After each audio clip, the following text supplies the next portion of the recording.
and welcome to Champions in Conversation. I'm Mona Charif, and in addition to leading marketing, communications, and corporate social responsibility, I am also the executive sponsor for the North America Women's Employee Resource Group, Women Inspire NTT Data, or WIN for short. I'm joined today by Brittany Lang. Brittany, you have won 2 championships. You have finished in the top 10 57 times. And this is my natural environment, but I was with you in your natural environment a couple of weeks ago with some of our clients and some of our partners. Yes. Learned a lot from you out on the course that day, and I hope to learn a lot from you here today. You've been playing since you were 8 years old? Yes. And I've been playing for 8 months. So we're both equally as uncomfortable in each other's respective environment. Yes, it's great to be here with you today. Hopefully learn a lot from you. Well, I feel the same way about you. So Brittany, let's start by talking about some maybe career highs and career lows. When I started my career, I was planning actually going into journalism, and I got a journalism degree. And when I graduated, I started my career in journalism. But I had made a commitment earlier in my life to a guy named Ross Perot. Did you ever hear about Ross? I have, yes. Okay.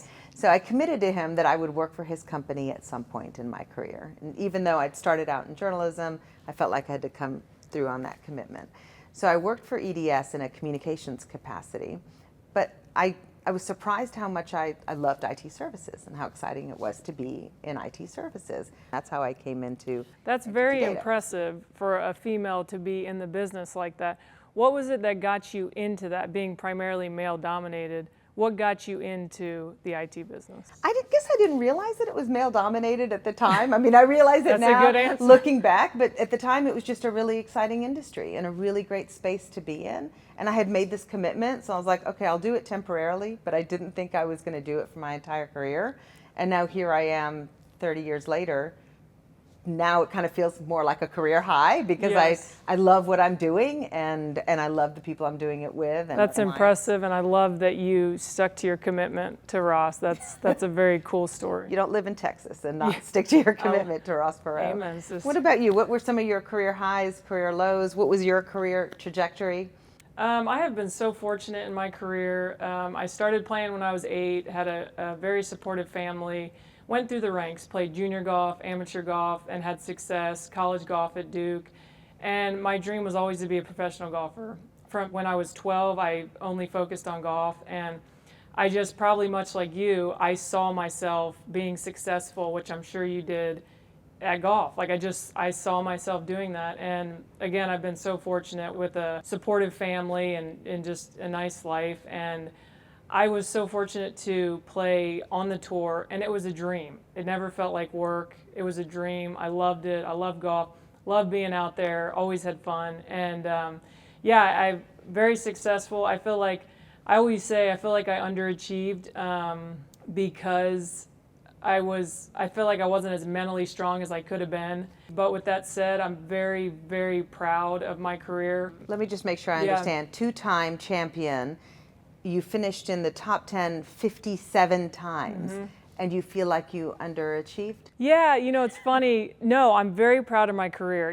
Winning the U.S. Open, I always thought I would win a U.S. Open, which that is the mountaintop for the LPGA, which I don't know what the mountaintop for you is in your career, but that is the mountaintop. And I always saw myself winning a U.S. Open, and I don't know, I just feel like nerves and mental game and stuff held me back a little bit, and I worked so diligently on it. And I played on 5 Solheim Cups representing my country, which I'm so proud of, and very thankful and proud of my career. But it does come to mind that I feel like things I may teach my daughter to be a little more confident with to help you achieve a little bit more in life. Well, definitely corporate America also, very similar. Like our nerves and the negative talk that we give ourselves constantly is really what's holding us back so often. It's not a glass ceiling, it's sticky floors. And you probably don't get the coaching that athletes get, right?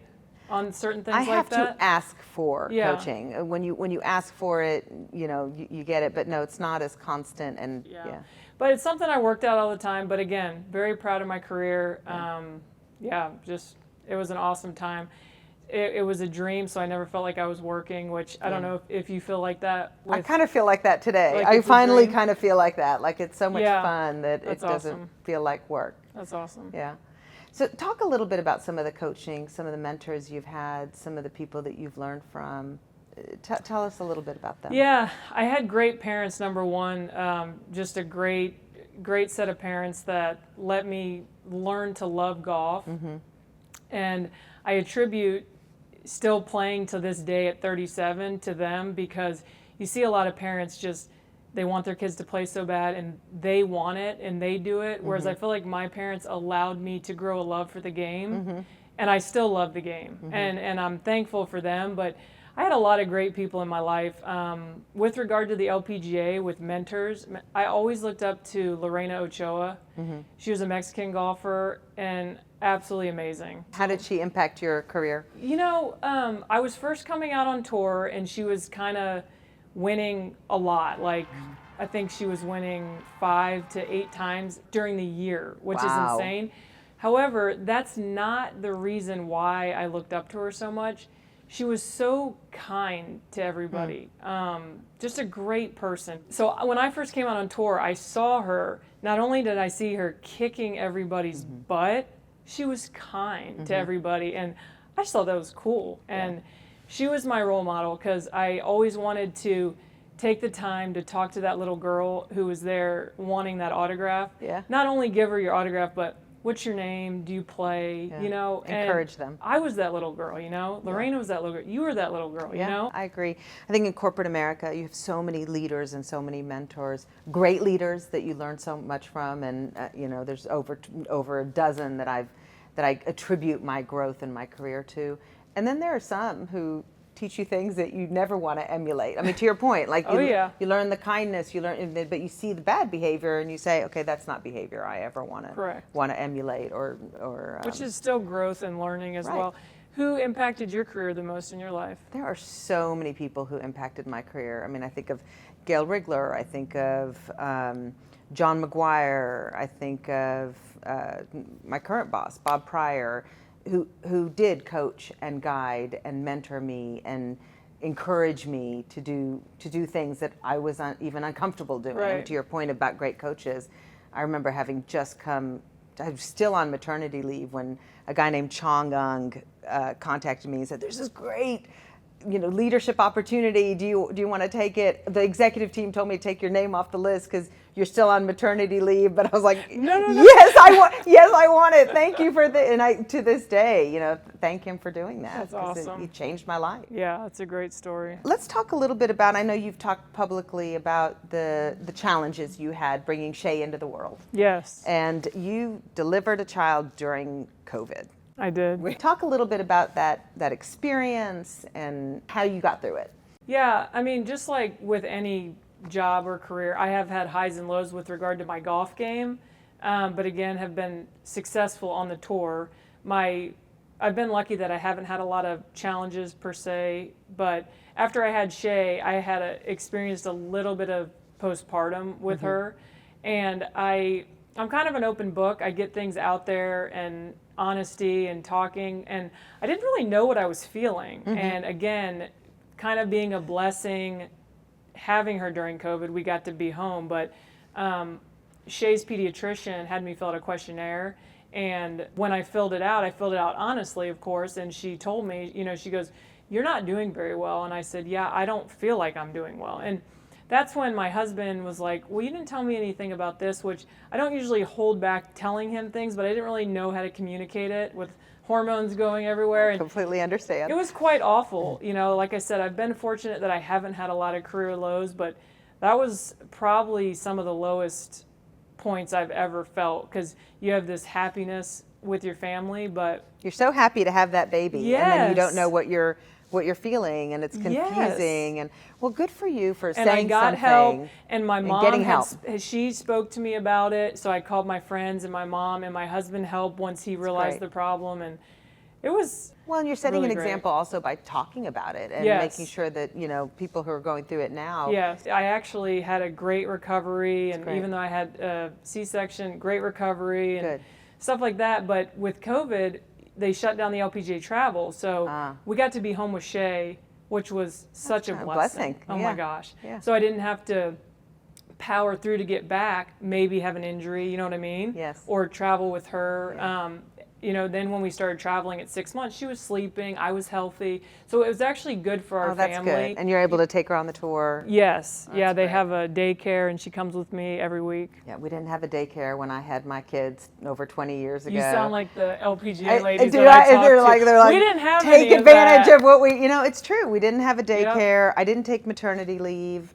I actually negotiated instead of the 6 weeks. You probably could have taken maternity, No, I could have. right? The company offered leave, but instead of the 6 weeks the company offered, I said, let me work from home for 8 weeks. Because at the time, we didn't have remote work. Yeah. And it was like we do now. It was like we do now. Yeah. Now everybody's very comfortable with it. But at the time, Right. over 20 years ago, it was unheard of in the company where I was. Yeah. So I negotiated this deal that I thought was a really great deal to not take mat leave and just to work through. I literally delivered on a Friday and was at my laptop on Monday morning. That's not surprising. And it's the worst thing you can possibly do. Like, I regret it now. I look back and think to my younger self, what were you thinking? I know. Don't do that I again. have said that so many times with, you know, but when I got pregnant, after Shay and stuff, like, what were you doing? Why were you doing Why that? did I do that to myself? Why did we do this to we ourselves? we had our reasons then. We had our reasons then. Very, very similar similarities. A between lot of similarities. Athletic champions and people who survived the corporate environment. You wanted to get back? Yeah, absolutely. That's right. I didn't want to miss a beat. You don't. I didn't want to miss a beat. Well, I think that's what makes us successful, you know, in our own respect. Yeah. You don't want to miss a beat. You want to be a mom, you want to be successful, and you did it. You held your call, had your son, and got back. Yeah, you get right back into it. Yeah. You're an athlete, you're in great condition, you're in great shape, you're still competitive. What do you do for fun, and what's your like guilty pleasure? Do you have a guilty pleasure? You know, it's funny, being an athlete, traveling for so long, every day I wake up, practice, work out, I get off to a great day, and just taking like that little bit of time before I spend the day with Shay too, it just gets my brain moving, gets everything moving, and that's probably my biggest hobby. I don't have a ton of other hobbies. Spending time with my family, working out, and then trying to soak up as much time with Shay as I can. Yeah. Even though I'm exhausted at the end of the day. Enjoy every second. I want to pull my hair out sometimes. Enjoy every second. I'm trying to. Before you know it, she's off to college and she's all grown up and they're out of the house. I and could you miss cry them. when people tell me that. I'm like, no. It's a blip. It's a blip. I know. It's a blink of an eye. I'm trying to soak it up. You also talked about your family and how close you are. What about the community? You like to do things in the community? Or? Yes, I'm definitely a McKinney girl. I live right where I grew up. I love the area. I love everybody there. Yes, there's a charity called Smiles Charity who's a friend of ours. She's a local orthodontist and very successful woman in her own right in the community. And she started charity all by herself, where she builds one home a year for a wounded warrior, someone who served in the community. I love that she does that. She started herself. She's a very passionate, driven woman. And she holds a concert and raises money, and they build one home. Is it country music? Always. Oh, such a Texan. I'm such a Texan. No, you weren't born here. You and I think both came to Texas as fast as we could. We were 10 years old. That's right. I came from the Middle East. Cool. You came from Virginia? We met here, yeah. Virginia, is that right? Yes. All right. Yeah, we met here. We did. We met here. We got here as fast as we could. I love Texas. And also, my family and I, we've been heavily involved with the Collin County Children's Advocacy Center, local organization that helps abused or neglected children. That's great. And, you know, I always feel like we need to do more, but those have been two charities near and dear to our hearts. Yeah. How about you? Well, through NTT Data, we have a lot of partners through our corporate social responsibility partnerships. We have a lot in India. I visited one just a short time ago, like last month. I was out there visiting one of the India Institute of Sports, one of our partners there. Here locally, we've got the North Texas Food Bank as one of our big partners. And then for my family, we have a philanthropy actually back in Lebanon. It's called Safe Spaces Lebanon, and we do psychosocial support, remedial education, and support food insecurity for vulnerable communities. So kind of at work and at home and back home, it all comes together. Very charitable. That's fantastic. So Brittany, tell us what's next for you. Yes, I'm very excited for my new life, as I call it. I'm going to still play on the LPGA Tour. Their family, it's still a dream. I love it. I'm going to play a limited schedule, probably a handful of tournaments this summer and the fall. Definitely play the U.S. Open at Pebble, which will be exciting. Take my family there and That's great. Kind of a milestone vacation, and play. So beautiful. So beautiful. And then I'm also going to play a few Ohio events, maybe some up in New Jersey, and then definitely here in Texas at home in the fall, which I'm very excited about that. So I'm going to play a limited schedule. And then I also enjoy doing corporate outings. Like the one we did Correct, a few with weeks ago. NTT Data, yes. Now for us, it was you, and then you brought 3 of your colleagues, Yes. other professional golfers, and we had 4 foursomes with key executives, and we also had Yes. some clients there and some partners there, and it was a great day. So It was a great day. If I need to be a reference for you, I'm happy to be a reference That for would be you. great. It was Thank it you. was a great day. We hope to make it an annual event. So And they're always fun. You meet great people, you meet interesting people, you learn things, and people, they're interested in your world, you're interested in their world, and yeah, like you say, you just make it a great day on the beautiful we had a golf lot of course. fun, and Yes. we learned a lot, Yes. and everyone really enjoyed it. What do you say to the little girls out on the course when they want your signature and they tell you they want to be a pro golfer? What do you say to them? Well, I always learn their name in case I hear a cute name, and when I have a baby, I always ask for the name, but I always tell them to have fun and wear sunscreen and wear their sunglasses first. I always tell them that, but I just ask them if are you a good player? Are you having fun? Do you have friends out there? Like I ask them things my dad used to ask me, because I feel like my dad was so positive and fun.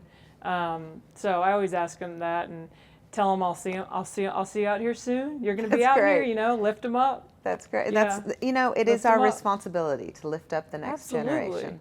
And I didn't feel like I did a lot of that early in my career because I was wanting to be so good. But I feel like towards the end of my career, I calmed down a little bit and just paid more attention to that. Early in our career, we're establishing ourselves. Correct. And then later in our career, it's our responsibility Yes. to establish the So next it's a generation. natural progression. It is. You're right. It is. Like I feel like I've graduated nearly a dozen CMOs out of my organization. That's pretty People cool. who've gone on to be chief marketing officers. That's impressive. That's our but that's our responsibility. But not everybody does it. I always try to say that, like Can't to the wait. little girls. They're like, "What's she gonna tell me? She gonna tell me to like Wear sunscreen. keep my head down, wear sunscreen, wear sunglasses, wear your hat, protect Okay, so your I need skin." to add that because I tell the next generation, always worry about your reputation.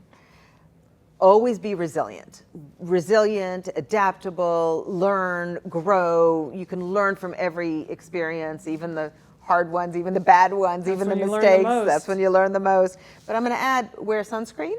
Always think you look In- good. in the office.